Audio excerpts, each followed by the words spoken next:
नमस्कार साथियों, कैसे हो आप सभी?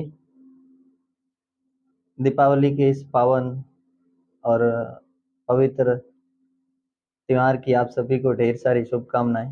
आप सभी दीपावली के पर्व को अच्छी तरीके से मना रहे होंगे, बड़े मनोरंजन तरीके से, खुशी के साथ, प्रसन्नता के साथ, बड़े ही हर्षोल्लास के साथ मना रहे होंगे। आप सभी को ढेर सारी दीपावली की शुभकामनाएँ। तो साथियों, चलते हैं हम हमारे पढ़ाई की ओर और बात करते हैं कि जैसा कि साथियों हम अपने पिछले एपिसोड में पढ़ रहे थे कि संघवाद क्या है, हमने संघवाद की अवधारणा को समझने का प्रयास किया। इसके साथ ही हमने विश्व के 1-2 देशों के बारे में जानकारी भी प्राप्त की थी, वहाँ संघवाद और हमारे संघवाद में क्या अंतर है। जैसे कि हमने भारत की बात की, अमेरिका की बात की। जैसे भारत ने जो एकल नागरिकता के सिद्धांत को अपनाया या एकल एकल नागरिकता की अवधारणा को अपनाया, तो वो इंग्लैंड से।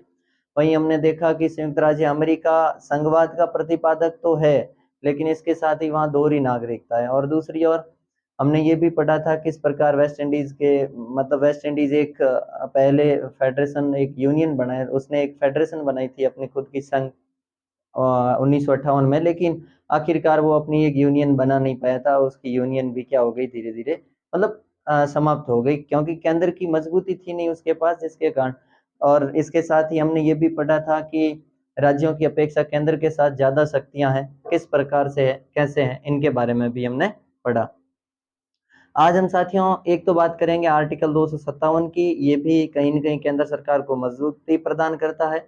अब किस तरीके से, तो जैसे कि आर्टिकल 257 में कहा गया है साथियों, 57(1) में लिखा गया है कि राज्य कार्यपालिका शक्तियाँ ऐसी कोई भी मतलब राज्य की विधायिका है या ऐसा कोई भी नियम या विधेयक नहीं पास करेगी या नहीं लाएगी कि जो संसद की शक्ति को कम करे। मतलब या उसे लगता है कि संसद की शक्तियों में कोई अड़चन आए, ऐसा राज्य विधानमंडल कभी भी ऐसा कोई नियम या विधेयक नहीं लेके आएगा। खैर, ये तो आर्टिकल 257 की बात है। अब साथियों इसके साथ ही हम बात करेंगे नाइजीरिया में किस प्रकार संघवाद की स्थिति है और क्या वहाँ संघवाद सफल हो पाया या नहीं हो पाया है, उनके बारे में भी बात करेंगे। और एक और भी देश है बेल्जियम, उनके भी 1-2 आर्टिकलों की बात करेंगे। जैसे कि अगर शुरुआत में ही देखें तो बेल्जियम का आर्टिकल 1 ही यही कहता है कि बेल्जियम एक संघीय देश है और इसके साथ ही उसके वो अपने क्षेत्र और समुदायों में बँटा हुआ है। आर्टिकल 2 में लिखा गया है बेल्जियम के संविधान में ही कि इसमें 3 समुदाय है और इसके साथ ही आर्टिकल 3 में लिखा गया जो समुदाय उनके हैं, मतलब अपने जो फ्लेमिश है, डच है, फ्रेंच है, ये भाषी समुदाय है। और इसके साथ ही उनके जो क्षेत्र है, आर्टिकल 3 में लिखा गया बेल्जियम में ये 4 क्षेत्र होंगे। और इसके साथ ही साथियों आर्टिकल 4 में उन क्षेत्रों में कौन-कौन से भाषा के कौन-कौन से क्षेत्र तथा कौन-कौन से प्रांतों में विभाजित है। खैर, इस तरीके से वहाँ लिखा गया है बेल्जियम के बारे में। और जैसा कि जो कक्षा आपने पिछली कक्षा में पढ़ा था मतलब कक्षा 10 में जो अपने राजनीति विज्ञान का पहला पार्ट ही था, भारतीय लोकतांत्रिक व्यवस्था राजनीति का, उसमें ये बताया गया था कि किस प्रकार जिस समय श्रीलंका और बेल्जियम दोनों में मतलब दोनों देशों में गृह युद्ध की स्थिति आती है, तो श्रीलंका तो गृह युग युद्ध युग म एक गृह युद्ध में फँस जाता है, लेकिन बेल्जियम फँसता नहीं है, निकल जाता है, क्योंकि उसके 1970 से लगाकर 1992 तक के जो 4 संविधान संशोधन है वो महत्वपूर्ण है। तो खैर इससे आप समझ सकते होंगे कि संघवाद कितना महत्वपूर्ण है। और दूसरा, हालाँकि हम अपने देश के बारे में पढ़ेंगे तो भी बेहतर तरीके से समझ पाएँगे कि संघवाद कितना महत्वपूर्ण है। और अब दूसरी बात करें साथियों नाइजीरिया की, तो जैसा कि हम पढ़ते हैं कि 1914 में नाइजीरिया उत्तरी नाइजीरिया और दक्षिणी नाइजीरिया नाम 2 अलग-अलग टुकड़े थे नाइजीरिया के, और ये ब्रिटेन के अंडर आते थे, उपनिवेश थे दोनों, ब्रिटेन के, इंग्लैंड के उपनिवेश थे। 1950 की बात है साथियों, इबादान नाम करके एक इबादान नामक संवैधानिक सम्मेलन हुआ था 1950 में, कहाँ? नाइजीरिया में। और नाइजीरिया के वरिष्ठ नेताओं ने कहा था कि हमारा भी एक देश कैसा होना चाहिए? संघीय देश होना चाहिए। हालाँकि उसके बाद परिवर्तन किया गया था उसमें, 1960 के दशक में उनकी जो बातें थी नाइजीरिया की वो ऊपर आई, मतलब बातों को महत्वपूर्ण लिया भी गया था। एरुबा है, एबो है और हाउसा फुलानी नाम करके वहाँ 3 भाषाई समूहों के लोग रहते हैं, अलग-अलग क्षेत्रों में विभाजित है, जिनका कब्ज़ा पश्चिमी, पूर्वी और उत्तरी मतलब अपने नाइजीरिया पर उनका कब्ज़ा है। तो उनका खैर उन्होंने अपने एक स्वतंत्र नए देश को बनाया, लेकिन वो देश आखिरकार लंबा लोकतंत्र चला नहीं पाया। 1970 या 1960 के दशक के अंतिम वर्षों में वहां पर सैनिक शासन स्थापित हो गया, और सैनिक शासन स्थापित होने के कारण वहां के राज्यों की जो पुलिस की क्षमता थी वो पूरी की पूरी उसको समाप्त कर दिया गया, और सैनिक शासन के मध्य वहां शासन चलाया जाने लगा। 1999 तक आते आते वहां पर पुनः लोकतंत्र की बहाली होती है, लेकिन फिर भी वो बात नहीं रहती जो हिंदुस्तान जैसे देशों में। आज भी वहां तेलीय क्षेत्रों को लेकर ये विवाद चल रहा है कि तेल वाले जो है इनका आय है, या जो इनसे मिलने वाले जो वित्तीय संपदा है वो कौन लेगा या कौन नहीं लेगा, ऐसे करके आज भी वहां धारणाएं बनी हुई है। मतलब एक तरीके से देखा जाए तो विवाद उत्पन्न आज भी विवाद चल रहा है।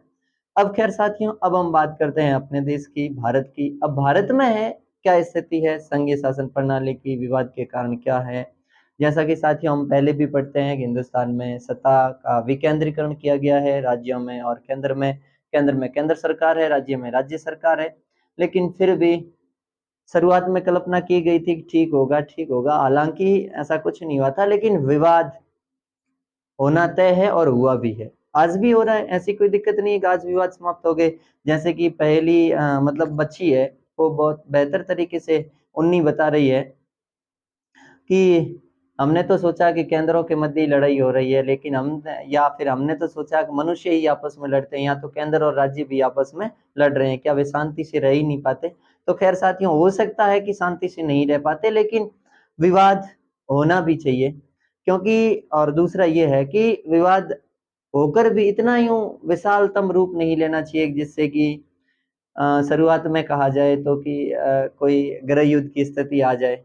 अगर दोनों के मध्य अगर क्या राज्य चुपचाप बैठे रहते तो हो सकता है केंद्र बहुत ज्यादा हावी हो जाए, अगर केंद्र चुपचाप बैठा रहता है तो हो सकता है राज्य बराबर हावी हो जाए। कहीं ना कहीं ये विवाद ही संतुलन की स्थिति को बनाए रखते हैं, समतुल्य बनाए रखते हैं दोनों को। हालांकि हम ये पूर्ण रूप से कह सकते हैं कि हिंदुस्तान एक संघवाद या संघीय देश है, लेकिन फिर भी केंद्र की ओर झुकाव है, और इन झुकाव के कौन कौन से तथ्यों से हम कह सकते हैं झुकाव है, तो इनके बारे में हमने अपने पिछले एपिसोड में बेहतरीन तरीके से पढ़ा था, और आगे भी पढ़ेंगे, जिसमें सबसे विवाद का कारण आर्टिकल 356 है और राज्यपाल का पद है।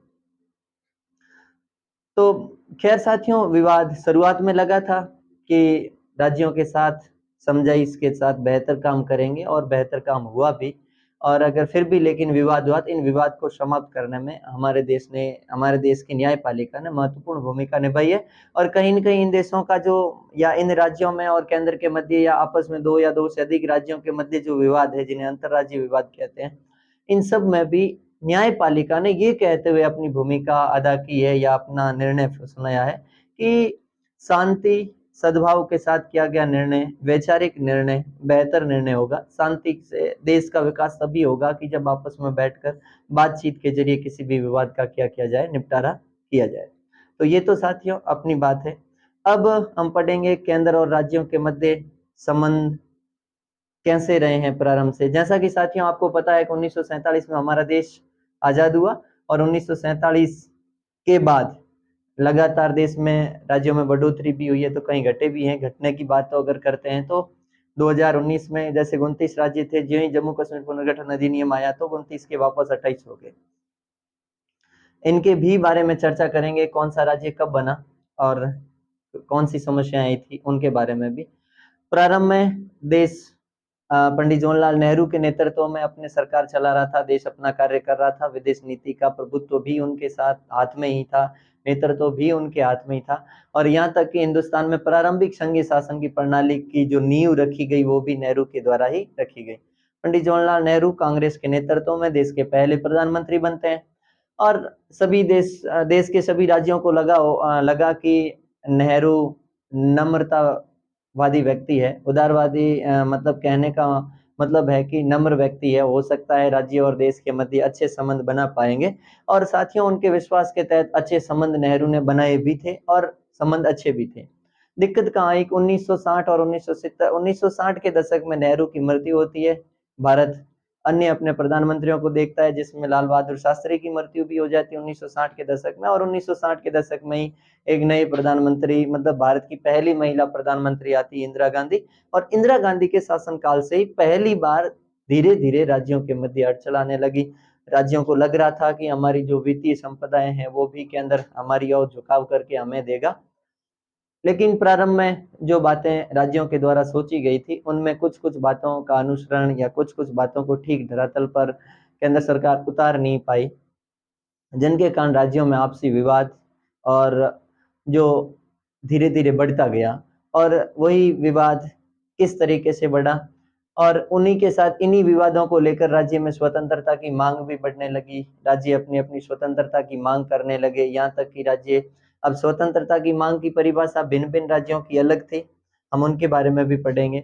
तो खैर आपको इसमें यही प्रारंभ में भारत में संघीय व्यवस्था की नींव रखने का कार्य किसने किया था? पंडित जवाहरलाल नेहरू ने किया था साथियों।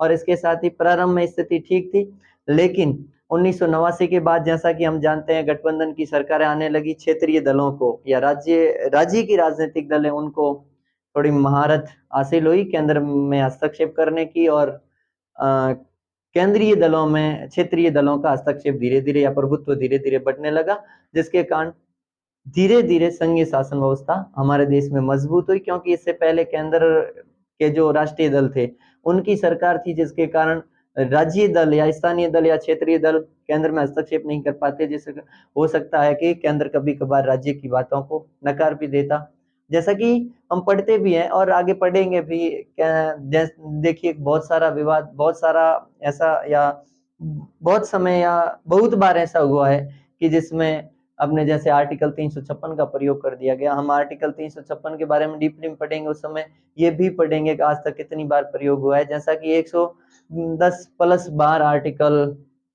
मतलब अपने 356 का प्रयोग हो चुका, और इसके साथ ही सर्वाधिक प्रयोग हुआ है वो मणिपुर में हुआ है, 10 बार से भी अधिक प्रयोग हो गया है मणिपुर में। सबसे लंबा अगर आपातकाल लगता है तो वो जम्मू कश्मीर और पंजाब जैसे राज्यों में लगता है। यहाँ तक कि सबसे पहले अगर आपातकाल की बात करें आर्टिकल 356 के तहत तो वो भी पंजाब में ही लगता है 1951 में। तो खैर साथियों ये थोड़ी सी बात है, याद रखने योग्य है। अब हम बात करते हैं साथियों, राज्य स्वायत्ता की मांग क्यों कर रहे हैं, स्वायत्ता की मांग करने का क्या कारण है। कुछ कारण है जिनके बारे में हम चर्चा करेंगे यहाँ कि राज्य द्वारा स्वायत्ता की मांग, राज्यों द्वारा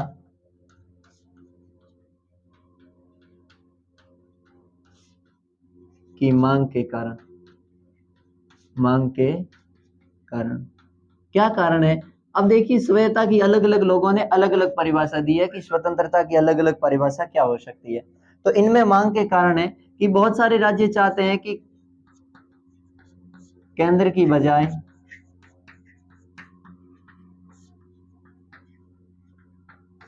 राज्यों को ज्यादा शक्ति दी जाए,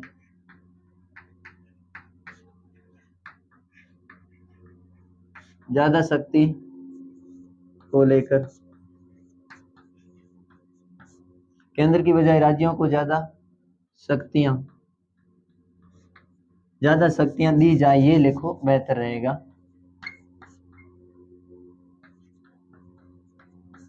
बहुत सारे राज्य कहते हैं कि केंद्र की अपेक्षा राज्यों को शक्तियां ज्यादा दी जाए, जिससे कि कारण वे अपना मतलब स्वतंत्रता पूर्वक क्या कर सकते हैं, शासन चला सकते हैं, राज्य में शांति व्यवस्था स्थापित कर सकते हैं।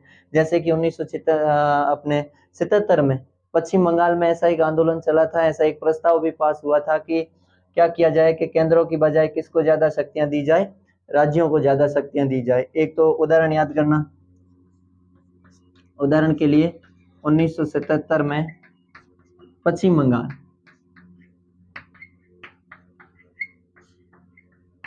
में राज्यों की शक्तियों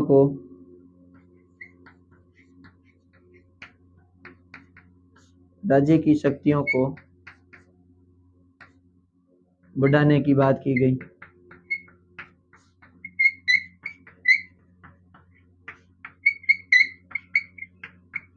और इसके साथ ही साथियों अगर और याद रखो, ये तो अपना पहला है, और याद रखो तो आनंदपुर साहिब प्रस्ताव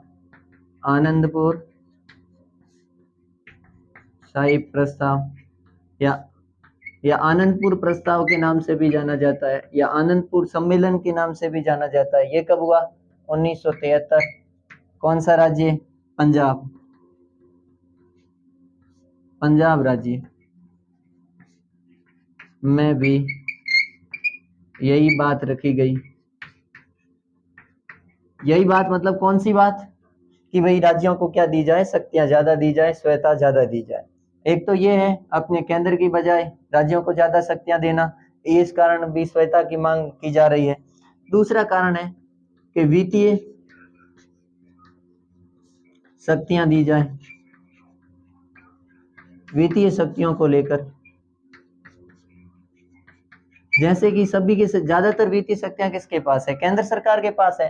तो राज्य कह रहे हैं कि हम आप हमारी जितनी भी वित्तीय शक्तियां थी वो सब किसने ले ली? केंद्र ने ले ली। तो फिर हम अपना काम कैसे करें? शांतिपूर्ण तरीके से हम अपना काम नहीं कर पा रहे हैं, जिस केंद्र बार बार हमारे ऊपर क्या हो रहा है, हावी हो रहा है। तो इसलिए वित्तीय शक्तियों को लेकर भी इन्होंने क्या किया है? स्वायत्ता की मांग की है। ठीक है। और तीसरा है प्रशासनिक हस्तक्षेप।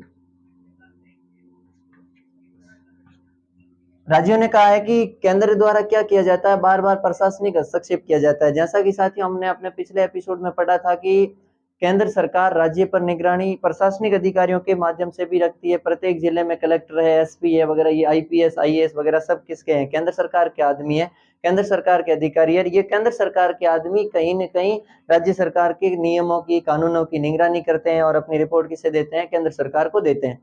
तो ये भी एक विवाद का कारण है। इसलिए भी ये मतलब राज्यों का कहना है कि आप प्रशासनिक हस्तक्षेप क्यों कर रहे हो हमारे यहाँ?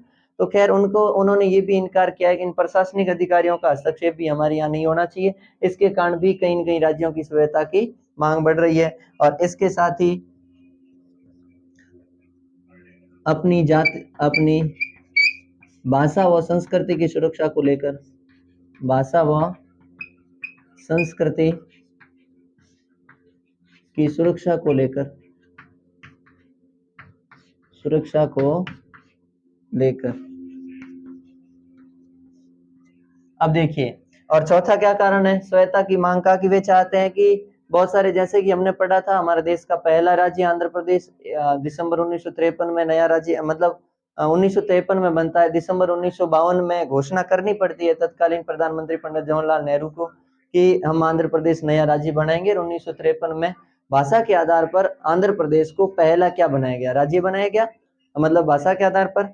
तो बहुत सारे उसी प्रकार हम आगे और पढ़ेंगे, जैसे राज्यों के विवाद के संदर्भ में पढ़ेंगे कि मतलब अपने जो ये अपनी भाषा को लेकर, जैसे मिजोरम है, मणिपुर राज्य है या नागालैंड वगैरह, ये सभी अपनी भाषा और संस्कृति को लेकर, अपनी सुरक्षा को लेकर बहुत बार स्वायत्ता की मांग कर चुके हैं। आंदोलन भी हुए, वहां हिंसक क्रांतियां भी हुई है कहीं न कहीं। जैसे कि हम मिजोरम की बात करेंगे तो मिजो नेशनल फ्रंट के जो नेता है जिनका नाम है लाल डेंगा, लाल डेंगा यहाँ तक कि पाकिस्तान में रहकर हिंदुस्तान का अर्थ होता है अपने मिजोरम क्षेत्र में, यहाँ तक का उन्होंने कहा था कि हम पाकिस्तान के साथ जाएंगे। या फिर उन्होंने विरोध मतलब विद्रोह करवाया जिसमें देश में युद्ध की स्थिति भी पनपी थी। अंत में समझौता हुआ और समझौते के माध्यम से अपने मिजोरम को हिंदुस्तान का नया राज्य का दर्जा दिया गया। खैर अभी हम राज्यों के पुनर्गठन की बात करेंगे, उस समय हम जिक्र करेंगे।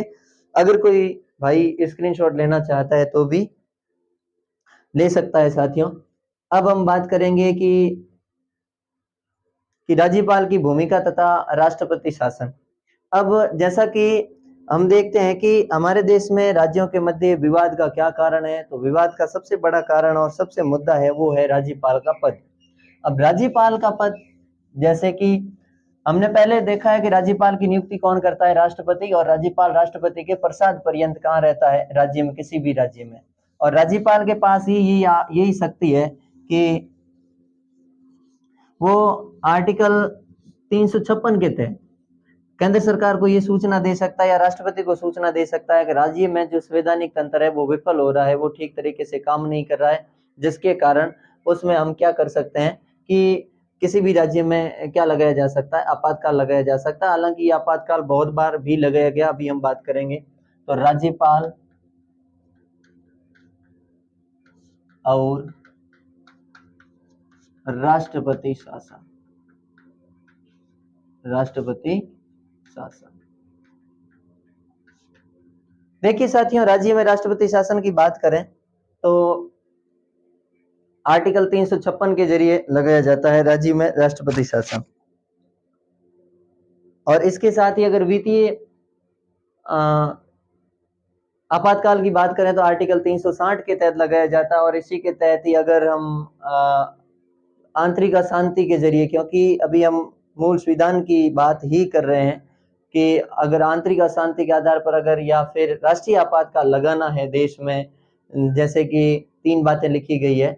एक लिखा गया है कि अगर भारत का किसी दूसरे देश के साथ युद्ध हो जाए तो, और दूसरा लिखा गया अगर भारत किसी अन्य देशों के साथ युद्ध में सम्मिलित हो जाए तो, और तीसरा लिखा गया था, पहले लिखा गया था अब नहीं है, और उसमें ये लिखा गया था कि अपने जो भारत है उसके अंदर कोई आंतरिक अशांति जैसे विवाद पैदा हो जाए या आंतरिक अशांति पैदा हो जाए, मतलब आपसी में ऐसा लगने लग जाए एक देश के अंदर क्या अशांति फैल रही है, तो ऐसी परिस्थितियों में क्या लगाया जा सकता है, राष्ट्रीय आपातकाल लगाया जा सकता है।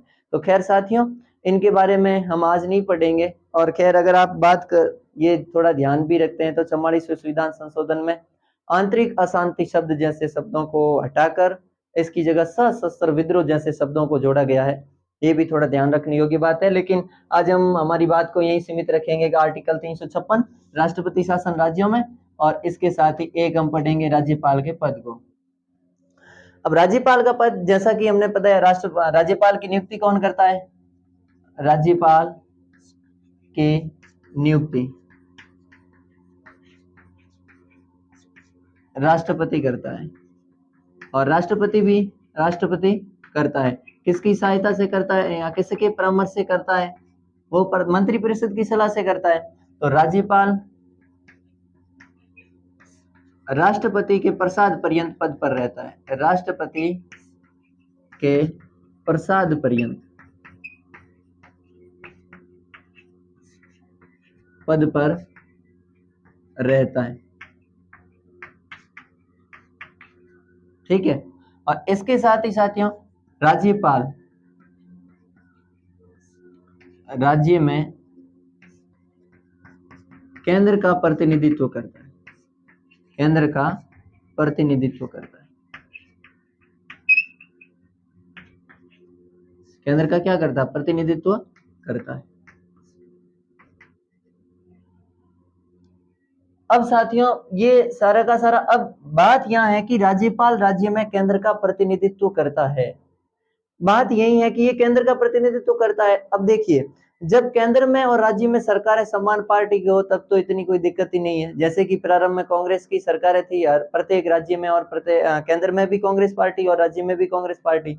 हमने देखा 1967 में केंद्र में पहली, मतलब राज्यों में पहली बार गैर कांग्रेसी सरकारों का बनना। हालांकि इससे पहले 1957 के आम चुनाव, जो देश के दूसरे आम चुनाव है, उसमें केरल में मतलब अपने पहली बार गैर कांग्रेसी सरकार नंबू दरीबात के नेतृत्व में चली थी, मतलब बनाई गई थी।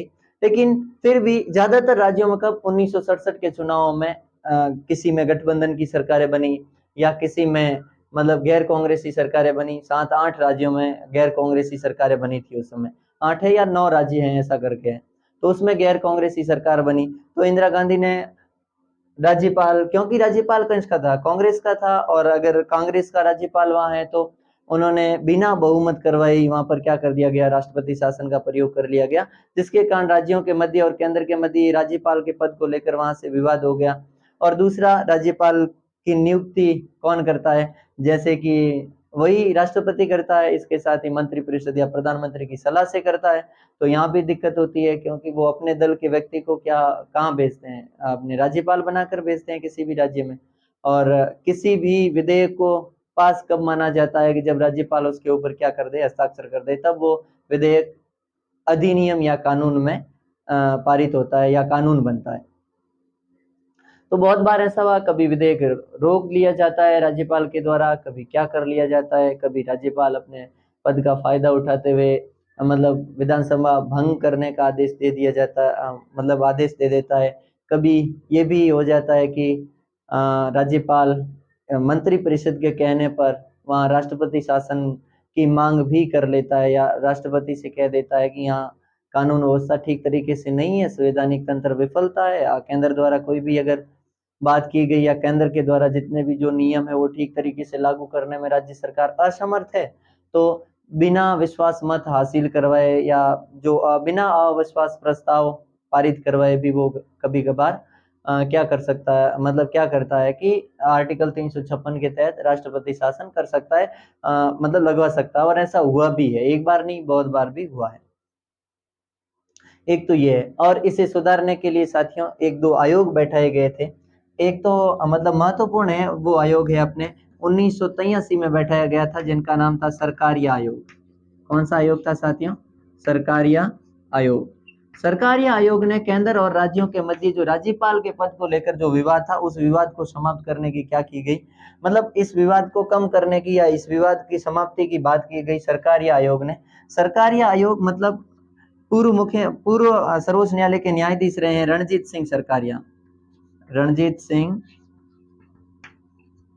सिंह सरकारिया के नेतृत्व में अध्यक्षता में बैठाया गया था, इसीलिए इनका नाम में सरकारिया आयोग रखा गया है 1983 में। और इन्होंने अपनी रिपोर्ट दी 1998 में।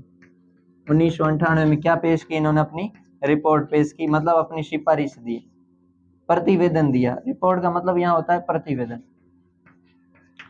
कब दिया? 1998 में। और क्या कहा प्रतिवेदन में? इन्होंने अपने प्रतिवेदन में कहा कि किसी भी राज्य का अगर आप राज्यपाल बना रहे हैं या राज्यपाल नियुक्त कर रहे हैं, तो उस समय उस राज्य के मुख्यमंत्री से सलाह लेना होगा, सलाह मशवरा करना होगा। और दूसरा इन्होंने कहा था कि जिस राज्य में आप राज्यपाल को भेज रहे हैं, तो उस राज्य में राज्यपाल उस राज्य के किसी भी व्यक्ति को राज्यपाल नहीं बनाना है। हालांकि यहाँ इन्होंने बात की, कुछ इनकी बातें मानी भी गई थी। और इसके बाद एक पुंसी आयोग भी बैठाया गया 2007 में। उनकी बातों उन्होंने भी कहा था, यही चीज कही थी। और उन्होंने तो ये तक कहा था कि राज्यपाल की नियुक्ति के लिए राष्ट्रपति ही क्यों नियुक्ति करे उनकी, या फिर मंत्रिपरिषद की सहायता से ही क्यों ऐसा करे, फिर तो कॉलेजियम प्रणाली स्थापित कर दे राज्यपाल की नियुक्ति के लिए। तो खैर ये पुंसी आयोग ने भी 2007 में स्थापना, और उन्होंने अपनी बात रखी थी कॉलेजियम प्रणाली की। अगर हो सकता है आपको प्रश्न पूछ लिया जाए एक सरकारी आयोग किससे संबंधित है, तो केंद्र राज्य के मध्य विवादों को कम करने के लिए राज्यपाल के पद को लेकर क्या सरकारी आयोग की स्थापना 1953। अध्यक्षता किसने की थी? रणजीत सिंह सरकारिया ने, इसीलिए इस आयोग का नाम क्या है? सरकारी आयोग। प्रतिवेदन कब या रिपोर्ट इसने कब दी थी? तो 1900 मतलब 98 में इन्होंने अपना प्रतिवेदन या रिपोर्ट प्रस्तुत की थी केंद्र सरकार। 1983 में सरकारी आयोग जिस समय बैठा है उस समय केंद्र में इंदिरा गांधी की सरकार अर्थात कांग्रेस की सरकार। 1998 में रिपोर्ट जिस समय इन्होंने प्रतिवेदन दिया था उस समय केंद्र में कौन सी एनडीए की सरकार थी, एनडीए का गठबंधन था। और अपने अटल बिहारी वाजपेयी क्या कर रहे थे? सरकार चला रहे थे। तो ये बातें थोड़ी सी साथियों आपको याद रखनी है। अब है कि कब कब उन्होंने ऐसा किया है, दुरुपयोग किया है या कब नहीं किया है। तो देखिए आर्टिकल 356 का सबसे पहली बार दुरुपयोग किया था वो 1959 में किया था। कहाँ? केरल में। मैंने आपको पहले भी बताया है 1959 में केरल में पहली बार अनुच्छेद 356 का दुरुपयोग किया गया। 356 का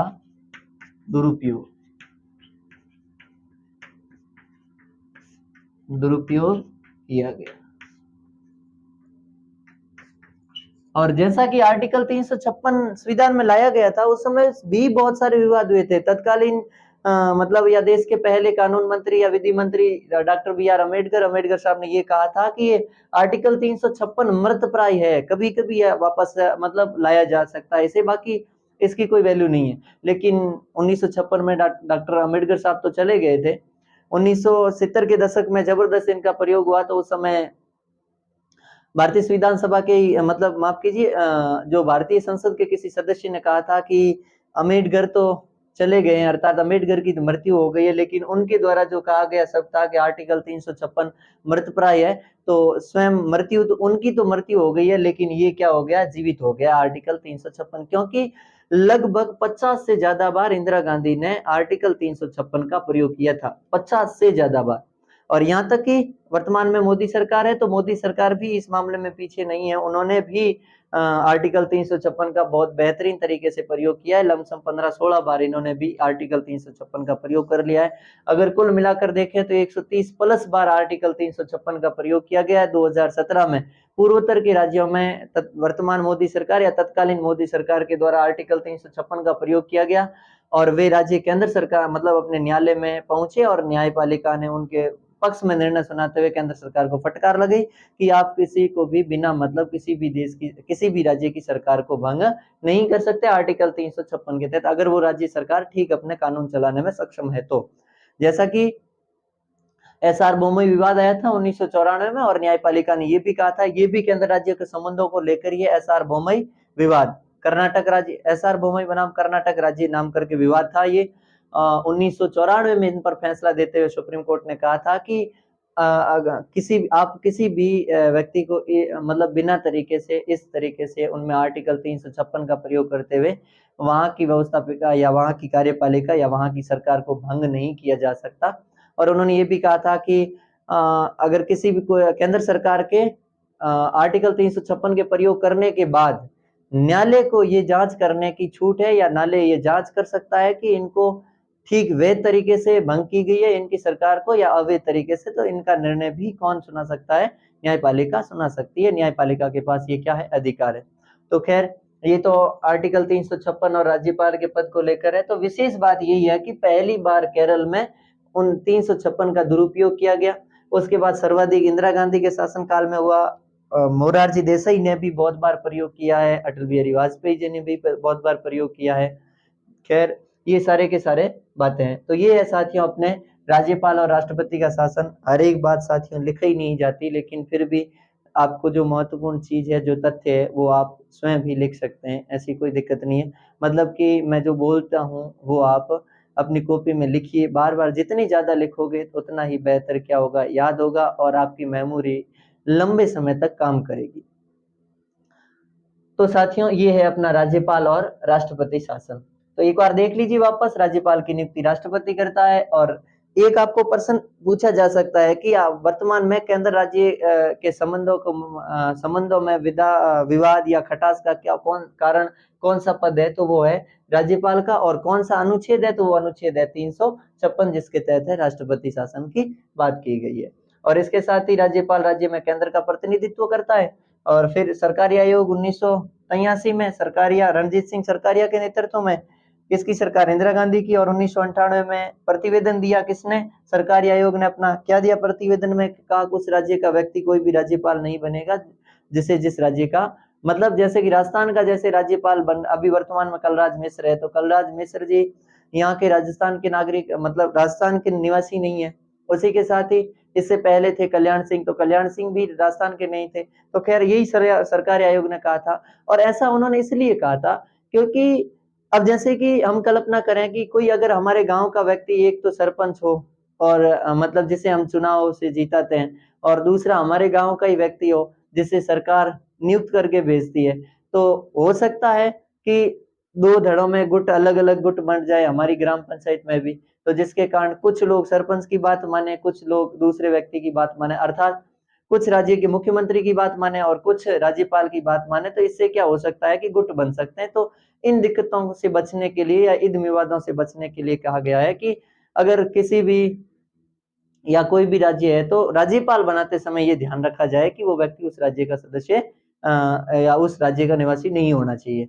और दूसरा ये है कि मुख्यमंत्री की सलाह ली जाए पहले कि हम इस व्यक्ति को भेज रहे हैं, और और उसके बाद उनकी नियुक्ति की जानी चाहिए। खैर कौन सी आयोग की बात कर रहे हैं? 2007 में। तो उन्होंने कहा था यहाँ तक कि कॉलेजियम की क्या की जाए, स्थापना की जाए। किसके लिए कॉलेजियम की स्थापना की जाए साथियों? तो उन्होंने कहा था कॉलेजियम की स्थापना की जाए अपने राज्यपाल को लेकर। अब साथियों हम बात करेंगे मतलब अपने राज्यपाल और राष्ट्रपति शासन के बाद कि जो नवीन राज्यों की मांग उठी किस प्रकार, उनके बारे में। तो खैर नवीन राज्यों की मांगे क्या है, या नवीन राज्यों की मांग क्या है, या फिर कौन कौन से नवीन राज्य बने थे, किसके तहत बनाए गए। जैसा कि श्वेता की मांग, उसी प्रकार नवीन राज्य की मांगों के बारे में भी। नवीन राज्य महत्वपूर्ण है साथियों, ठीक तरीके से याद करना, याद हो जाएगा। 3-4 बार देखना, बार बार लिखकर याद करना। नवीन राज्यों की बात करें तो साथियों जिस समय कि दिसंबर 1953 में राज्य पुनर्गठन आयोग राज्य पुनर्गठन आयोग की स्थापना, आयोग का गठन कब हुआ? दिसंबर 1953। अध्यक्ष कौन थे? फजल अली। अध्यक्ष कौन थे? फजल अली। ठीक है साथियों, और इसके साथ ही इन्होंने अपना प्रतिवेदन कब दिया? 1955 में। और इसके प्रतिवेदन को लागू कब किया? प्रतिवेदन को 1 नवंबर 1956 को लागू किया। 1956 को लागू किया।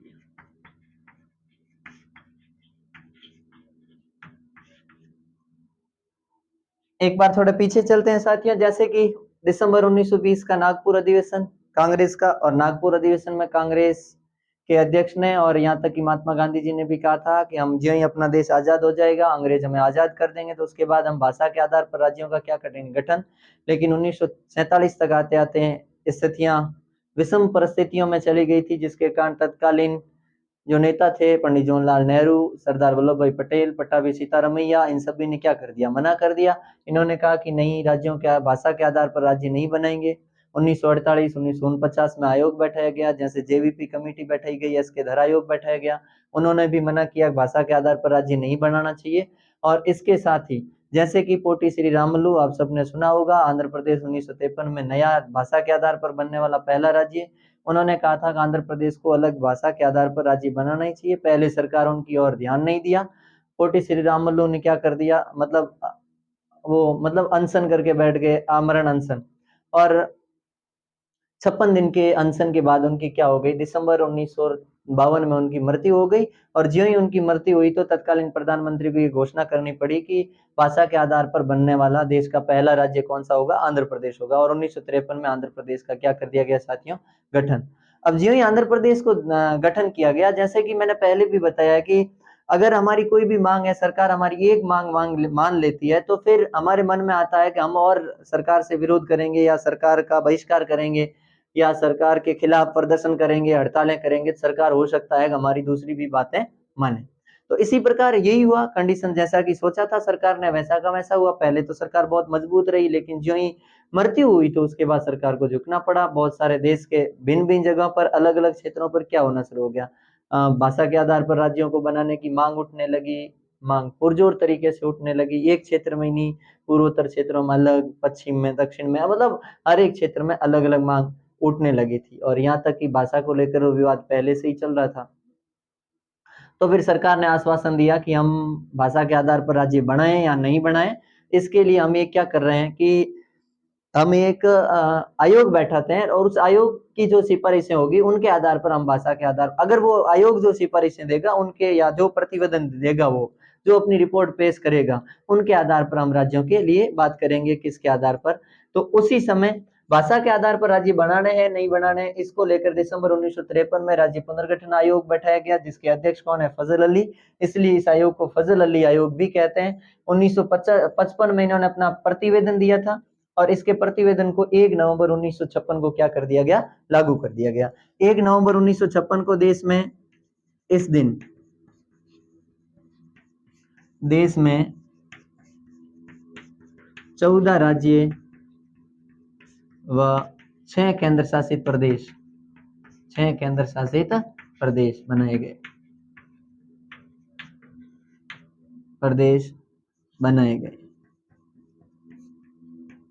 ए बी सी डी के 4 श्रेणी के जो राज्य थे, उन श्रेणियों को समाप्त कर दिया गया। 2 श्रेणियां लाई गई, मतलब एक तो राज्य और दूसरा है केंद्र शासित प्रदेश, जिसमें देश में कितने राज्य बनाए गए? 14, और कितने केंद्र शासित बनाए गए? 6 केंद्र शासित प्रदेश बनाए गए। ये तो किस दिन है? 1 नवंबर 1956 को। अब साथियों रही बात है वर्तमान की, तो वर्तमान में कितने राज्य है? तो वर्तमान में 28 राज्य है, 28 राज्य और 8 केंद्र शासित प्रदेश। ये भी याद रखना, 8 केंद्र शासित प्रदेश। दादर दीव और नागर हवेली को क्या कर दिया गया? एक कर दिया, मतलब दीव दमन और नागर हवेली थी, उनको क्या कर दिया गया, एक कर दिया गया। वर्तमान में 28 राज्य है और 8 केंद्र शासित प्रदेश है। ठीक है। अब केंद्र शासित प्रदेशों में लक्षद्वीप है, अंडमान निकोबार है, चंडीगढ़ है, दिल्ली है, मतलब इसके साथ ही पुडुचेरी है। तो ऐसा करके ये सब क्या है अपने जो वर्तमान में 28 तो राज्य है और 8 क्या है, केंद्र शासित प्रदेश है। अब साथियों सुनिए, ये जो 28 राज्य और 8 केंद्र शासित प्रदेश, तो अब हमारे मन में आता है कि 14 राज्यों से 28 राज्य डबल और 14 कब बन गए, कैसे बन गए। तो ये साथियों कहीं न कहीं कुछ में विवाद हुआ, कुछ में विवाद नहीं हुआ। किसमें प्रशासनिक व्यवस्था में सुधार के कारण कुछ राज्यों को बनाया गया। हमने जैसे कि पढ़ा आर्टिकल 3 को, आज पुनः याद करेंगे हम कि अनुच्छेद 3 में लिखा गया है कि किसी भी राज्य की सीमा में परिवर्तन करना हो, नाम में परिवर्तन करना हो, नए राज्य की बात करना हो, तो ये सभी के सभी मामले किसमें, आर्टिकल 3। और यहाँ जो नए राज्य बनाएंगे 14 या उनकी सीमाओं में परिवर्तन करेंगे, तो खैर हम मतलब जो नए राज्य बनाएंगे वो कहीं न कहीं तो इनसे ही बनाएंगे।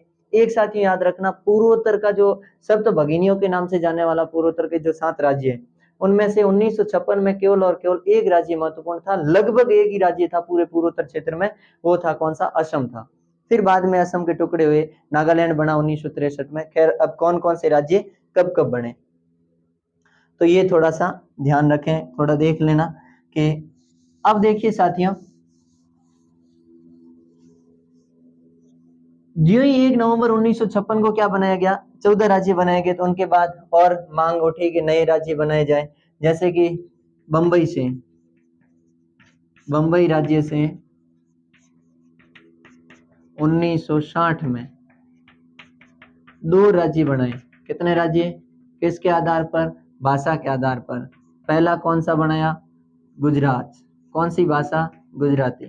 गुजरात गुजराती भाषा के आधार पर, गुजराती बोलने वालों को गुजरात। और दूसरा बनाया गया महाराष्ट्र, और महाराष्ट्र में कौन सी भाषा, मराठी। कौन सी भाषा, मराठी। तो एक मराठी और एक गुजराती। गुजराती के आधार पर गुजरात और मराठी के आधार पर महाराष्ट्र हो गए। तो बंबई को कम कर लिया, बंबई समाप्त कर लिया गया राज्य की श्रेणी से, और यहाँ तक इनसे अलग 2 टुकड़े कर लिए गए, एक गुजरात और एक महाराष्ट्र। ये 1960 में। इसी के साथ ही 1963 में नागालैंड, कौन सा राज्य, नागालैंड बनाया गया। इसके साथ ही असम से अलग करके 1966 में कौन सा राज्य बनाया गया, 1966 में बनाए गए पंजाब, पंजाबी क्षेत्र का पंजाब। पहले पंजाब प्रांत था, पूरा का पूरा पंजाब राज्य था, लेकिन 1966 में पंजाब अलग बनाया, पंजाबी के अनुसार, पंजाबी भाषा। और एक बनाया गया इससे, ये पहला तो पंजाब है, दूसरा बनाया गया हिंदी हरियाणवी, हरियाणा। हरियाणा कौन सा भाषा क्षेत्र है, हिंदी।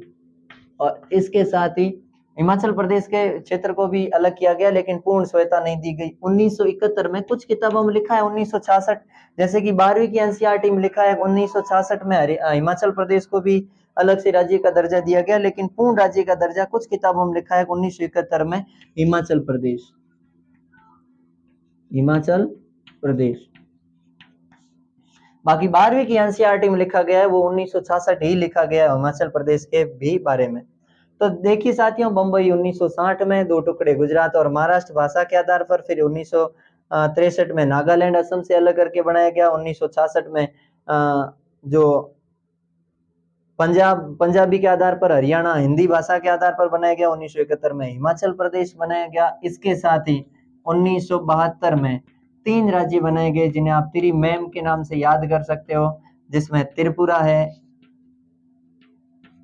एक, दूसरा अपना मेघालय है, और तीसरा अपना मणिपुर है। कौन सा है साथियों, मणिपुर। और ये 3 राज्य है। और इसके साथ 1987 में हमने और राज्य बनाए।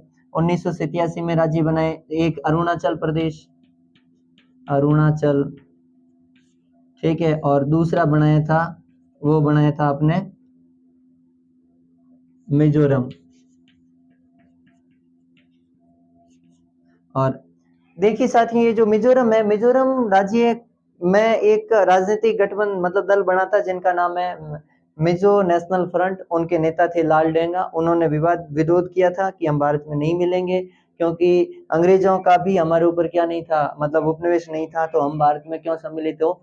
लेकिन राजीव गांधी 1985 जुलाई 1985 में लाल डेंगा राजीव गांधी समझौता हुआ, और उसी समझौते के तहत क्या किया गया, मिजोरम को हिंदुस्तान में मिलाया गया। और हिंदुस्तान में मिलाने के बाद आज पूर्वोत्तर में सबसे अधिक अगर तेज गति से कोई विकास करने वाला राज्य है तो वो कौन सा राज्य है, मिजोरम है। इसके साथ ही हमने 1987 में गोवा को राज्य बनाया गया हिंदुस्तान का। ये गोवा भी कब बना, 1987। और देखना चाहते हैं तो 2000 में हमने 3 राज्य बनाए, नवंबर 2000।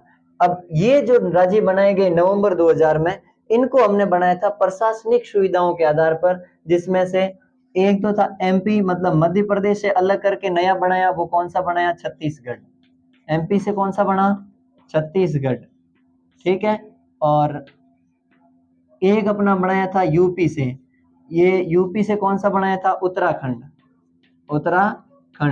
और एक बनाया गया था साथियों बिहार से, और बिहार से कौन सा बनाया गया था, झारखंड। कौन सा खंड बनाया, झारखंड, ठीक है। झारखंड बिहार से बना, उत्तराखंड यूपी से अलग होकर, और छत्तीसगढ़ एमपी से अलग होकर बना। इससे पहले एमपी राजस्थान हिंदुस्तान का क्षेत्रफल की दृष्टि से सबसे बड़ा राज्य था, लेकिन जो ही छत्तीसगढ़ अलग हुआ तो फिर राजस्थान को यह सौभाग्य प्राप्त हुआ कि हिंदुस्तान का जो अपने क्षेत्रफल की दृष्टि से सबसे बड़ा राज्य है वो कौन बना, बाद में राजस्थान। बाकी राजस्थान से पहले कौन था, एमपी। अब देखिए एमपी कब बना, 1 नवंबर 2000 को, 1 नवंबर 2000। यूपी से अलग, मतलब एमपी से छत्तीसगढ़ बना था 1 नवंबर 2000। यूपी से उत्तराखंड बना था, वो बना था आपके 9 नवंबर को, 9 नवंबर 2000। और बिहार से झारखंड बना था, वो बना था अपने 15 नवंबर को, 15 नवंबर 2000। तो 2000 को 3 राज्य बनाए गए, जिसमें छत्तीसगढ़ है, उत्तराखंड है और झारखंड है। इसके साथ ही साथियों और राज्य बनाए गए, जैसे कि आंध्र प्रदेश से अलग करके 2014 में भारत का सबसे नवीनतम राज्य, जिनका नाम तेलंगाना है। तेलंगाना को 2 जून 2014 को नया राज्य बनाया गया। तो हिंदुस्तान का नवीनतम राज्य करके भी लिख सकते हो आप, मैं यहाँ लिख देता हूँ नवीनतम राज्य। नवीनतम राज्य, ये सबसे नवीनतम राज्य कौन सा है, तेलंगाना।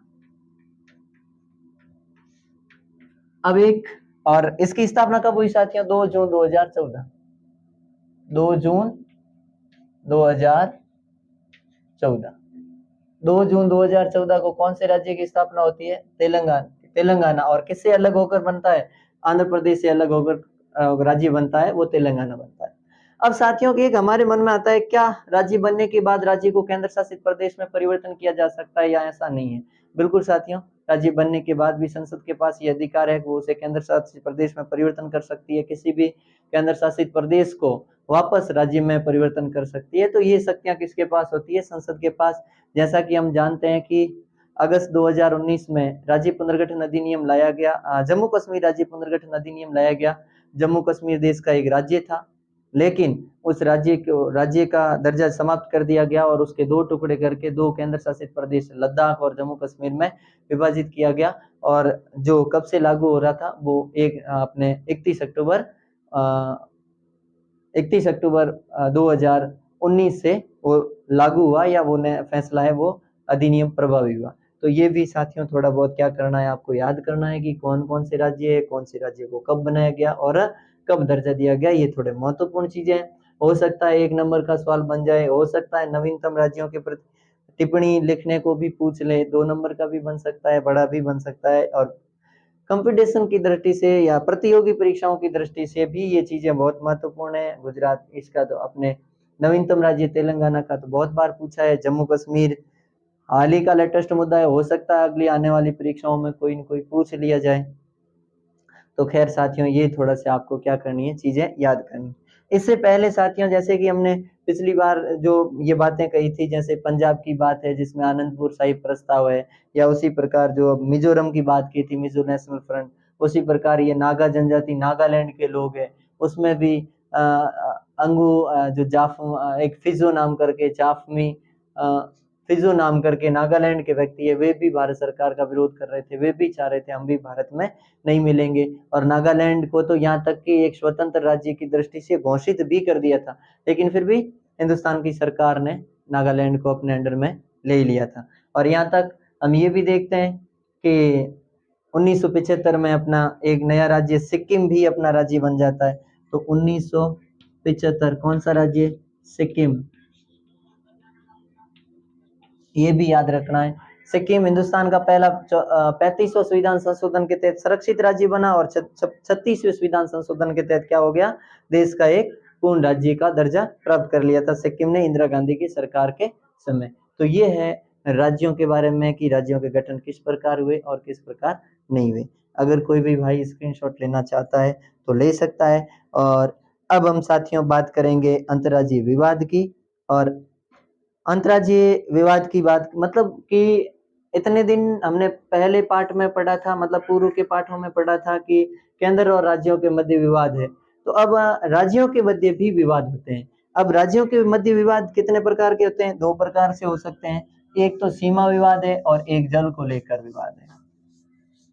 हम 2-3 राज्यों का उदाहरण भी पढ़ेंगे, सीमा विवाद की भी बात करेंगे और अन्य भी बात करेंगे।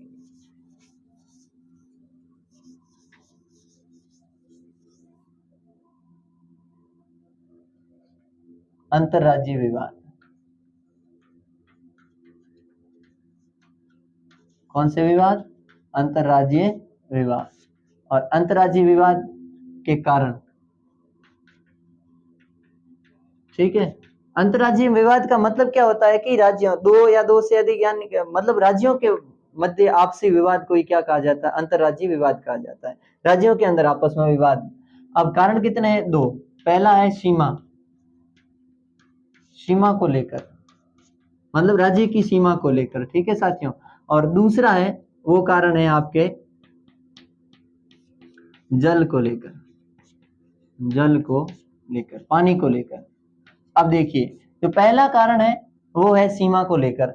अब जैसे कि हम पढ़ते आ रहे हैं, पंजाब और हरियाणा में आज भी चंडीगढ़ को लेकर विवाद चल रहा है। हालांकि जुलाई 1985 में जो समझौता हुआ, माफ कीजिएगा मैंने आपको पहले बताया होगा कि लालडेंगा और राजीव गांधी समझौता हुआ, वो 1986 में होता है साथियों, जिन्हें लालडेंगा गांधी समझौते के नाम से जाना जाता है। लेकिन ये जो मैंने पहले बताया था, जुलाई 1985 में, जुलाई 1985 में कौन सा? पंजाब समझौता होता है। और पंजाब समझौता किन के बीच होता है? तो वो होता है लोंगेवाला व राजीव गांधी के मध्य। तो इस समझौते जुलाई 1900, मैं यहाँ लिख ही देता हूँ, एक तो जुलाई 1985 में पंजाब समझौता, कौन सा समझौता? पंजाब समझौता। क्या कहते हैं? लोंगेवाल गांधी समझौता। दूसरा कौन सा नाम है? लोंगेवाल गांधी समझौता। और लोंगेवाल गांधी कौन? राजीव गांधी थे उस समय देश के प्रधानमंत्री। इन दोनों के मध्य हुआ था, इसीलिए लोंगेवाल गांधी समझौते के नाम से जाना जाता है। जुलाई 1985 की ये क्या है? घटना है, जिन्हें पंजाब समझौते के नाम से भी जाना जाता है। तो इसमें क्या किया गया साथियों? इसमें कहा गया जो चंडीगढ़ है, वो चंडीगढ़ किसको दिया जाएगा? वो दिया जाएगा पंजाब को। लेकिन आज भी चंडीगढ़ पंजाब को नहीं दिया गया है। चंडीगढ़ को लेकर आज भी विवाद है। इसके साथ ही इसी समझौते में कहा गया कि हरियाणा और पंजाब के मध्य जो रावी नदी को लेकर विवाद है, या वहां की व्यास नदी को लेकर विवाद है, उस विवाद के लिए एक न्यायाधिकरण बैठाया जाएगा। और सीमा विवाद को समाप्त, दोनों राज्यों के मध्य सीमा विवाद भी चल रहा है, उस सीमा विवाद को लेकर भी समाप्त करने के लिए मतलब आयोग बैठाने की बात की गई थी। लेकिन फिर भी, क्योंकि लोंगेवाला की उसी समय हत्या हो गई थी और गांधी किसी सिख युवा के द्वारा लोंगेवाला को मार दिया गया था, और राजीव गांधी की हत्या 1991 में चुनाव प्रचार के दौरान तमिलनाडु में हो गई थी। इसके कारण पंजाब समझौता लागू नहीं हो पाया ठीक तक, ये केवल और केवल कागजी कार्रवाई रह पाया, धरातल पर नहीं उतर पाया। इसे ही प्रकार है अपने पश्चिम बंगाल व महाराष्ट्र व कर्नाटक को, माफ कीजिए, महाराष्ट्र व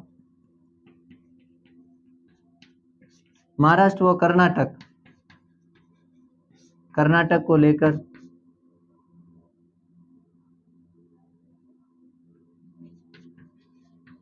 बेलगांव सीमा विवाद, बेलगांव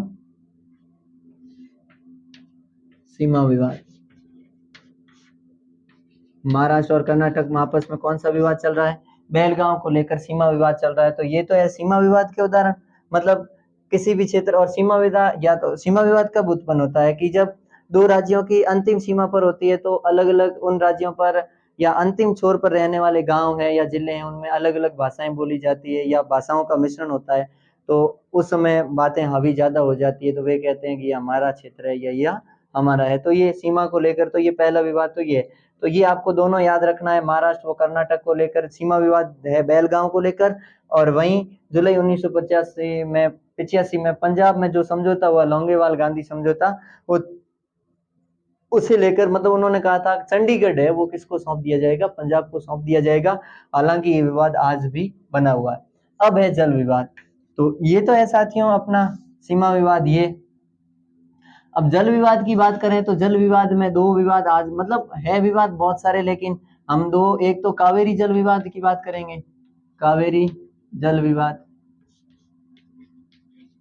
पानी की समस्या को लेकर। और पानी की समस्या, इन नदियों के पानी से क्या होता है, कृषि होती है। और कृषि अगर तमिलनाडु के पक्ष में निर्णय दे तो फिर अगर मतलब कर्नाटक वाले किसान क्या करेंगे, खेती नहीं करेंगे क्या?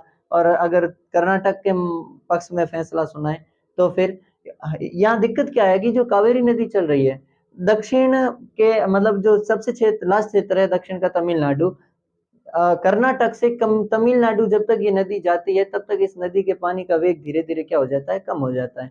जिसके कारण वहां के किसानों को पानी की पूर्ति के लिए मतलब अपनी खेती या आजीविका पूरी करने के लिए पानी की पूर्ति नहीं हो पाती है। इसके कारण ये विरोध रहता है। क्यों? क्योंकि पहले जैसे कर्नाटक से होकर गुजरती है तो पहला कर्नाटक अपना क्या करेगा, घर भरेगा, उसके बाद उनको देगा। अगर कर्नाटक वाले खुद प्यासे हैं तो फिर आगे ऐसे नहीं दे सकते।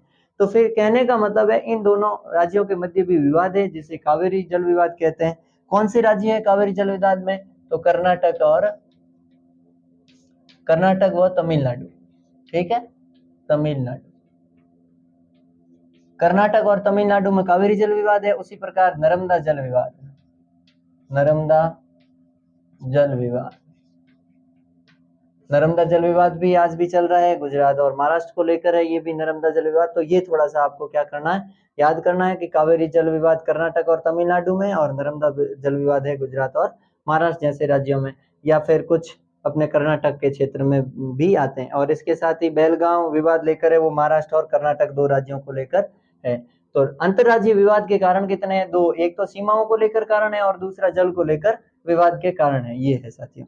अब हम बात करेंगे विशिष्ट प्रावधान की कि विशिष्ट प्रावधान क्या क्या है। भाई किसी भी, जैसे कि कोई राज्य है आर्थिक रूप से बहुत ज्यादा पिछड़ा हुआ है, या फिर उसकी भाषा मतलब, या फिर वहाँ आय के स्रोत कम है, या फिर वो जनजातीय इलाका है, तो उनको शिक्षित करने के लिए या उनको विकसित करने के लिए सरकार के द्वारा उनको क्या दी जाती है, अतिरिक्त मतलब क्या दी जाती है, रियायतें दी जाती है, छूट दिया जाता है, आरक्षण की बात की जाती है। और वे सब विशिष्ट प्रावधान है। विशिष्ट प्रावधान में हम दो बातें देखेंगे विशिष्ट प्रावधान में। एक तो आर्टिकल विशिष्ट प्रावधान,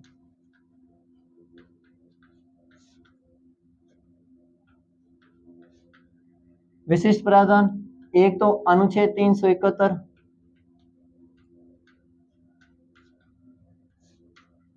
371, और इसमें है अपने नागालैंड,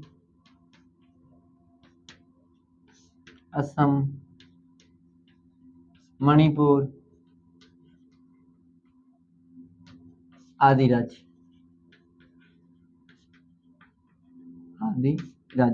जैसे कि साथियों हम पढ़ते आए हैं कि हमारी संविधान की चौथी अनुसूची हमें ये बताती है कि कौन से राज्य से कितना, राज्यसभा में कितना प्रतिनिधित्व रहेगा, कितना प्रतिनिधित्व नहीं रहेगा, कितने सदस्य चुनकर भेजे जाएंगे, ये हमें चौथी अनुसूची बताती है।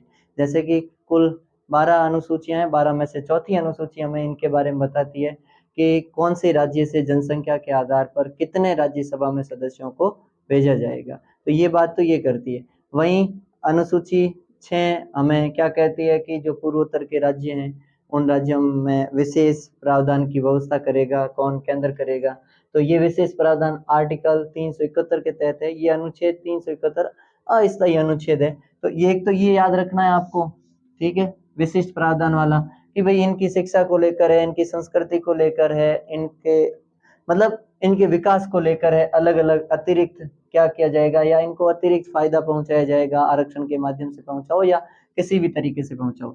और दूसरी बात क्या की गई है, वो है अनुच्छेद 370। कौन सा अनुच्छेद? 370। और अनुच्छेद 370 की बात करेंगे तो अनुच्छेद 370 का नाम आते क्या, कौन सा नाम आएगा? जम्मू कश्मीर। अब देखिए हम समझते हैं पूरा आर्टिकल 370 जम्मू कश्मीर की बात को, कि क्या है जम्मू कश्मीर, क्या है आर्टिकल 356, अब हटा भी लिया गया है, क्या विशिष्ट प्रावधान है। तो साथियों इसमें सुनिए मतलब क्या है आर्टिकल 370 का प्रावधान क्यों किया गया।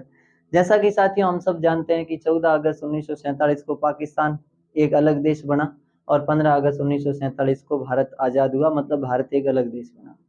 तो दोनों देशों के विभाजन के बाद देश में लगभग 565 रियासतें, और उन सब रियासतों को ये कहा गया कि अगर कोई भी रियासत जिनके अंदर ठीक ढंग की जनसंख्या है और वो सालाना अपना ठीक वित्तीय मतलब 10 लाख प्लस जनसंख्या हो, और जो 1 करोड़ के आसपास अपना वित्तीय बजट पास करती हो, यानी कि 1 करोड़ की जिनके पास वित्तीय संपदा हो, इनकम हो, तो वो क्या कर सकता है, अपना अलग से देश घोषित कर सकता है, अर्थात स्वतंत्र रह सकती है, या वो किसी भारत में मिलना चाहे तो भारत में मिल सकती है, पाकिस्तान में मिलना चाहे तो पाकिस्तान मिल सकती है। इन सेवाओं को, इन शर्तों को पूर्ति करने में जम्मू कश्मीर भी एक था।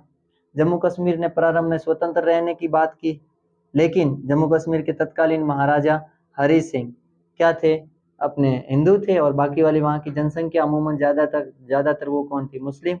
लेकिन हरि सिंह जी ने सोचा कि मैं एक स्वतंत्र रियासत रखूं, मेरी रियासत स्वतंत्र रहेगी, मैं ना पाकिस्तान में जाऊंगा और ना हिंदुस्तान में जाऊंगा। और खैर ना तो हिंदुस्तान ने उस समय इतना ध्यान दिया, लेकिन पाकिस्तान की नजरों में जम्मू कश्मीर एक किरकिरी क्षेत्र था, क्योंकि वहां सर्वाधिक क्षेत्र किसका था, मुसलमानों का था। तो पाकिस्तान दो टुकड़े हो गए, पूर्वी पाकिस्तान, पश्चिमी पाकिस्तान, मतलब उस समय दो भागों में विभाजित होकर पाकिस्तान एक देश बना था, पूर्वी और पश्चिमी पाकिस्तान के नाम से। तो पाकिस्तान की नजरें थी जम्मू कश्मीर के ऊपर। जम्मू कश्मीर पर पाकिस्तानियों ने क्या कर दिया, अक्टूबर में कबालियों की बेस में आक्रमण किया, और वे पाकिस्तान को अपने अंडर में मतलब पाकिस्तान जम्मू कश्मीर को अपने हिस्से में मिलाना चाहते थे, लेकिन जम्मू कश्मीर के शासक हरि सिंह मिलना नहीं चाहते। अब हरि सिंह ने ऐसी स्थिति में सोचा कि हमें क्या करना चाहिए, तो उन्होंने सोचा कि वे मजबूर हुए। क्यों मजबूर हुए? अगर वे मजबूर नहीं होते और भारत से सहायता नहीं लेते तो हिंदुस्तान में या पाकिस्तान हिंदुस्तान के हाथ से भी चला जाता, अपने कश्मीर हिंदुस्तान के हाथ से चला जाता, और यहाँ तक कि कश्मीर स्वयं भी पाकिस्तान जबरदस्ती कश्मीर के ऊपर क्या कर लेता, कब्जा कर लेता। तो इससे बचने के लिए तत्कालीन महाराजा ने एक विशेष प्रावधान के जरिए, हम ये गाली निकाल मतलब कहने का मतलब है दोष आरोपित करते हैं कि अगर ये नहीं होते तो वो ये नहीं होता, ये नहीं होता। देखो साथियों, सोचने समझने की बातें हैं। हाँ जरूर हम ठीक ये कह सकते हैं कि अगर उस समय कुछ मजबूती के साथ पेश किया जाता तो ठीक रहता, लेकिन फिर भी हम किसी भी व्यक्ति को दोषी नहीं ठहरा सकते कि उनके कारण आर्टिकल 370 आया या नहीं आया।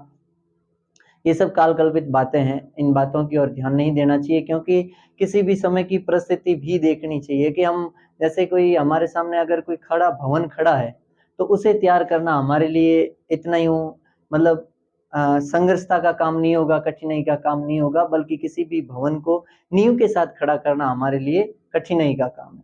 तो ऐसा का ऐसा यहाँ पर भी हुआ था। ज्यों ज्यों अब युद्ध बढ़ता गया, 26 अक्टूबर 1947 को भारत में विलय हो गया जम्मू कश्मीर का। जम्मू कश्मीर के महाराजा धीराज तिब्बताधिपति जो भी है, जम्मू कश्मीर के नरेश श्री जो भी, उन्होंने अपना जो विलय पत्र में नाम लिखा हरि सिंह, और उन्होंने हस्ताक्षर कर दिया, और भारत को उन्होंने एक तो अपने विदेशी मामले दिए, एक संचार का क्षेत्र दिया, और इसके साथ ही उन्होंने अपनी सुरक्षा किसे दे दी, भारत सरकार को। भारत सरकार ने अपने सेनाओं को भेजकर लगभग ये युद्ध 1 वर्ष के लिए चला था, और 1 वर्ष युद्ध होने के बाद पाकिस्तान वापस, मतलब कहने का मतलब अपना ये जो जम्मू कश्मीर और पाकिस्तान और भारत के मध्य का जो जम्मू कश्मीर को लेकर विवाद है, ये संयुक्त राष्ट्र संघ में चला गया। और संयुक्त राष्ट्र संघ ने कहा था उस समय कि एक बार भारत भी अपनी सैनिकों की संख्या कम कर ले, पाकिस्तान पुनः अपनी पहले वाली सीमा तक आ जाए, और दोनों देशों के मध्य युद्ध बंद कर लिया जाए, तो युद्ध तो उस समय ठीक तरीके से बंद हो गया था। लेकिन फिर भी उन्होंने जो बात कही थी, क्या बात कही थी? उन्होंने कहा था कि जो ये निर्णय लिया जाएगा ये मतलब जनमत के आधार पर लिया जाएगा, लेकिन वो जनमत आज भी हुआ नहीं है। अब तो जनमत की आवश्यकता ही नहीं है, क्योंकि नरेंद्र मोदी जी ने आर्टिकल 370 के उन प्रावधानों को हटा दिया है जिन प्रावधानों को लेकर विवाद चल रहा था, या हमेशा ये दिक्कतें आ रही थी कि जम्मू कश्मीर अपना होगा या नहीं होगा। जैसे कि हम हमेशा नारा लगाते हैं कश्मीर से कन्याकुमारी तक हिंदुस्तान हमारा है, वो पहले भी हमारा था, ऐसी कोई दिक्कत नहीं है, पहले हमारा नहीं था। लेकिन कुछ अड़चने थी, वो आर्टिकल 356 में, माफ कीजिए 370 में लिखी हुई थी, और उन 370 के माध्यम से ही मतलब जम्मू कश्मीर को कुछ विशेष प्रावधान थे, अब वो विशेष प्रावधान क्या कर लिए गए? समाप्त कर लिए गए। अब देखिए साथियों के विशेष प्रावधान थे क्या क्या जम्मू कश्मीर को आर्टिकल 356 में। हमने ये भी पढ़ा था, या आप सबने पढ़ा होगा, कि आर्टिकल 370 या जम्मू कश्मीर की संविधान सभा का झंडा अलग, जम्मू कश्मीर का झंडा अलग, जम्मू कश्मीर का संविधान अलग था। यहाँ तक कि जम्मू कश्मीर के शासक को प्रधानमंत्री कहते थे, मतलब जम्मू कश्मीर का जो नेता था उसे प्रधानमंत्री कहते थे, और भारत के नेता को भी क्या कहा जाता? प्रधानमंत्री।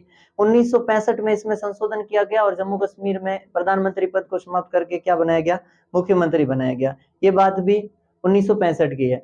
उसके बाद धीरे धीरे ज्यों ज्यों सरकारें आती गई, ज्यों जी, और शेख मतलब उनका भी उस समय बहुत योगदान रहा जम्मू कश्मीर को भारत में मिलाने के लिए। हालांकि फिर धीरे धीरे जो शेख थे वो भी किस ओर मिल गए? पाकिस्तान की ओर मिल गए थे। उन्होंने भी पाकिस्तान के समर्थन में, पाकिस्तान में पक्ष में बात करनी क्या कर दी थी? शुरू कर दी थी, जिसके कारण उन्हें नजरबंद किया गया। 10-12 वर्षों तक वे जेल में रहे। 1970 के दशक में इंदिरा गांधी के साथ और उनके साथ एक समझौता हुआ, और उस समझौते के तहत वे जम्मू कश्मीर के क्या बनते हैं? मुख्यमंत्री बनते हैं। अब देखिए साथियों कि धीरे धीरे हमने, जब पहले हमें लगा कि आर्टिकल 370 में शक्तियां ज्यादा है, संशोधन करना चाहिए, तो तत्कालीन सरकार ने संशोधन भी किए थे, लेकिन फिर भी विशेष शक्तियां थी उनके पास। अब विशेष शक्ति ये थी कि जम्मू कश्मीर में वित्तीय आपातकाल लगाया नहीं जा सकता आर्टिकल 360 के तहत। यहाँ तक कि जम्मू कश्मीर में आर्टिकल 352 का आंतरिक अशांति के आधार पर प्रयोग नहीं किया जा सकता। इसके तहत ही जो संघ सूची के विषय हैं, उन विषयों को भी जम्मू कश्मीर की, जब तक जम्मू कश्मीर की सरकार या जम्मू कश्मीर की विधानसभा या विधान मंडल उनको नहीं कह दे या लागू करने के लिए पक्ष में सिफारिश नहीं करे, तब तक वो भी लागू नहीं होते थे। संवर्ती सूची के विषय लागू नहीं होते।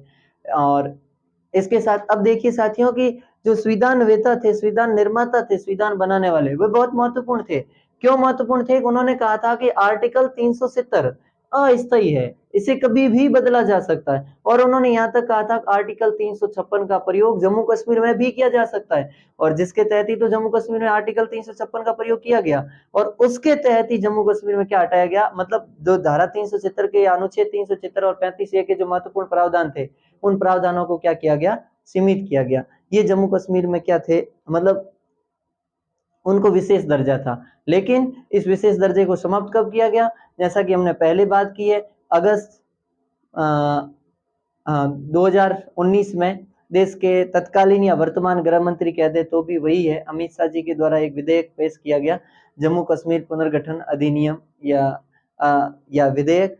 और ये विधेयक 31 अक्टूबर को क्या हो गया? 31 अक्टूबर 2019 को प्रभावी हो गया। जम्मू कश्मीर को राज्य की श्रेणी से हटा लिया गया, केंद्र शासित प्रदेश बना लिए गए, 2 टुकड़े कर लिए जम्मू कश्मीर के, एक अपने लद्दाख अलग हो गया, और दूसरा साथियों जम्मू कश्मीर को क्या कर लिया गया?